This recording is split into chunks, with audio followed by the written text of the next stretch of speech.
Good morning, Year 3. Happy Friday. Now we are going to be looking at the last two shapes of our letter today, and we are going to be finishing off with that last push to persuade our felt tip pens to come back. So after receiving the letter from them over the Christmas holidays, we have been writing a letter back to persuade our felt tip pens to come back and work for us. And we've talked about the things that we've learnt from our mistakes, how we're going to fix it, what we've put in place. Now today we are going to focus on the last two shapes, which is the projection, so things that could be if they come back to work for us, and then signing off our letter as well.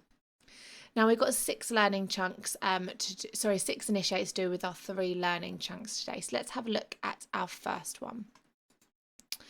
Now, I have been speaking to different teachers at the school to get their opinions on anything positive that they can think about felt tip pens. Now I've got 4 quotes here from some different teachers, and I want you to have a look at which words do you think, there's 1 or 2 words in each of the speech bubbles from the teachers that are a positive word that we are using to describe the felt tip pens. So Mrs. Ribbonser says, felt tip pens are an invaluable part of the school team. Mr. Cheethamer says, pens are loyal to every class. Miss Copener said, they are committed to helping the children make beautiful drawings. And Mrs. Fitzgerald has said, felt pens are loving to their class and wish for better treatment. So which word do you think in each one of their speech bubbles is a word that we can use that is a positive word to describe how pens are feeling and kind of like a trait of their personality? So the words that we have got are invaluable. If you are invaluable, it means that you are so, you're valued, you're needed, we want you. The word loyal as well, that's a really good personality trait. They stay with their class, they don't mistreat them, they don't do anything wrong, they stay, and they are loyal to them all the time. Another word as well, committed. So they really want to help every single child in the class make really good drawings. They're dedicated to their work. And also words like loving. So all of these words positively describe felt tip pens. They're almost a personality trait of something that is really good about them. So that's our first initiate, trying to think of those words. So jot those words down in your first box. Then also, can you come up with any other words that are a positive personality trait that we could give to felt tip pens? Okay, so our second initiate for our first plot point today, I would like us to come up with synonyms of huge, so other words for huge. Can you jot them down in your second box for me, please? Okay, so for example, ginormous, massive, humongous, gigantic, and enormous. All of those words that describe huge things. So our first learning chunk today, we want to basically say like a massive thank you for this personality trait that you have, and then also finish it off with a please come back. So we want to say an enormous thank you for your devoted service this term and hope you will come home soon. So I've used my other word for huge because I want to say a huge thank you. I don't want to say a small thank you, a huge thank you, but thinking of some other language that we can use. And then I've thrown in my personality trait of the pens as well. So I put devoted, you could put, loyal, committed, loving. So tell me you want to say a big thank you. Tell me a good personality trait for them, and then also finish it off with a little plea of like, please come back soon. So pause the video 5 to 10 minutes on your first learning chunk for me, please.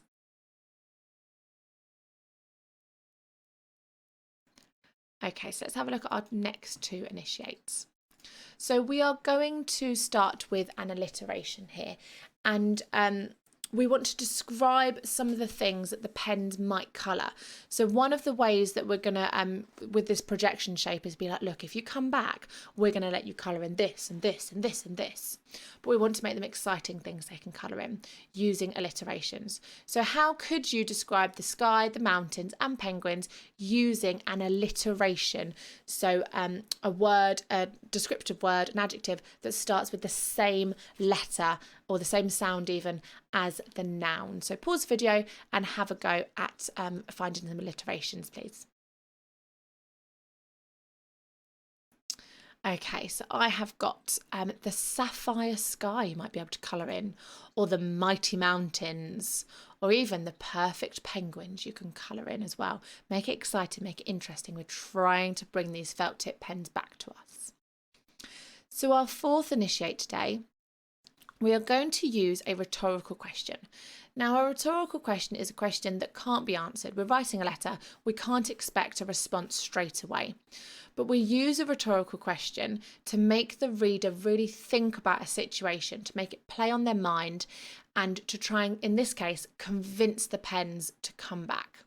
So have a think about what question could you say to the pens to encourage them to come back. For example, surely it is better than being chucked away. You know, you've thought, actually, do you want to be chucked away? Is that what you want? If you come back to work, you won't be thrown away and you will be utilised. So can you think of some more rhetorical questions that might encourage our felt tip pens to come back to work? Okay, so another example that you've got is, this has to be more beneficial than being thrown away, right? So you're really making the felt tip pens think about the fact, do they want to be on strike forever because they're never going to get used? Nope, come back to work. Make them think about actually that coming back is the better choice. So in this next learning chunk, we are going to describe some of the things that they might be able to do when they come back, and then using that rhetorical question to really make them think. So surely skating around a sapphire sky or curving over luscious landscapes and magnificent mountains is better than being chucked in a cupboard somewhere. So I've talked about those things that they're going to be able to colour in now, and then added in that rhetorical question on the end to make them really think about, actually, those things that I get to do, the sapphire sky or the lush landscapes, that's got to be better than being chucked in a cupboard. So you can borrow my sentence opener of surely, and then I want you to talk about all the positive movements and things that the felt tip pens can be colouring in if they come back to work, and then use that rhetorical question on the end to really make them think about coming back to work, and use those alliterations as well for me, please. So 5 to 10 minutes on that learning chunk for me, please. Off you go. Okay, so our last learning chunk today. So we're going to start by focusing on the purpose. So we want to make a final push of persuasion. That is why we're writing this letter. This is our purpose lens. What is the final promise you are going to make to these felt tip pens? This is going to be the one that they remember. This is the final point of your letter. So you want to make it a big thing, not just, we might try and treat you better, or come back to work and, it might be okay. Really persuade them that this is the right thing that they should be doing. So in your fifth box, jot down some ideas of what your final promise is to these felt tip pens. Okay, so I've got things like, we will take better care of you. We will never leave your lids off again. We will treat you right. So really positive actions, really quick things to persuade those felt tip pens to come back to work. Now, our last initiate today, I want us to think of some positive friend words. So this is us signing off our letter. So we're going to say something positive, your kind friend, your kind-hearted friend, your warm friend, and then sign it off. So can you think of some other words that describe you, or you being a friend in a positive way? So positive characteristics for me, please.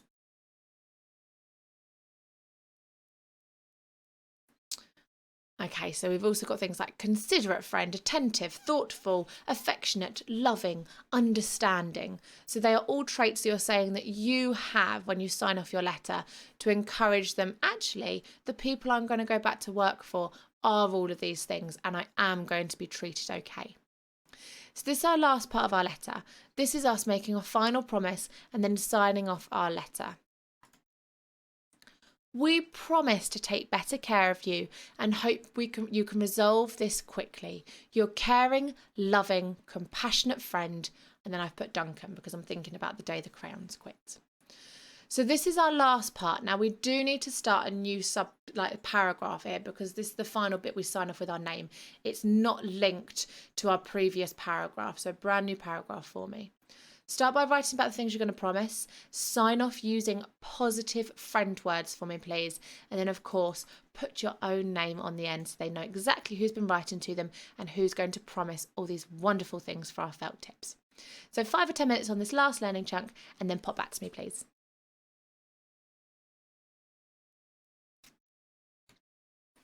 Okay, so we have spent our 2 weeks writing our letter to our felt tip pens.